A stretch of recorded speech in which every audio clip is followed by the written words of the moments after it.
বাঁশি বাজাতে পারি না, তবুও বাঁশির সুরে এত উদাসীন হয়ে ওঠে বুক পাজর, কাটা নদীর ঢেউয়ের মতো খুব বিরহে, যেন আমাকে ছুঁয়ে গেছে তরুণের বিয়ে ভাঙার শোক।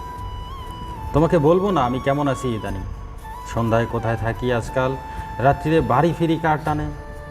আমার হৃদয় এখনও চালতা ফুলের মতো সাদা, আমার জীবনে এখনও পেঁপে পাতার মতো সবুজ, শিশুর হাসির মতো সরল। শুধু তোমাকে চমকে দেবার মতো উল্লেখযোগ্য কোনো অর্জন নেই, হু হু করে কান্না করার মতো নতুন কোনো দুঃখ নেই।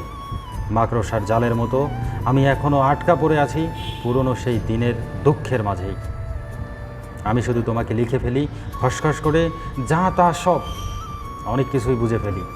দুপুরে টিকিট কেটে টিনের চালে ফিরে আসা ঝুম বৃষ্টির কারণ, অন্ধকার হলেই জানালার পর্দা ঠেলে কোনো ঘরে ঢুকে দল বেঁধে ঝুনি পোকার দলেরা।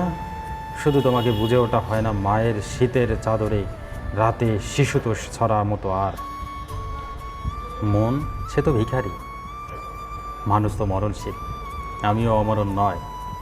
তোমার ফিরে আসার নিশ্চিত না সবই জানি, নির্ঘুম নাইট গার্ডের মতো আমি এখন ক্লান্ত।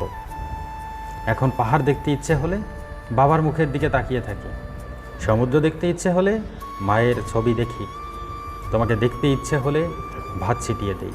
পাখি আসে, ভাত খায়, উড়ে চলে যায়, তোমাকে দেখা হয় না। শুধু পাখির চলে যাওয়া দেখে মনে পড়ে তুমি চলে গিয়েছিলে এমন করেই একদিন, শুধু রেখে গিয়েছ দুটি নরম ঠোঁটের মায়া। হ্যাঁ, তুমি চলে গিয়েছ ঠিক এমন করে, রেখে গিয়েছ শুধু তোমার স্মৃতি, শুধুই স্মৃতি।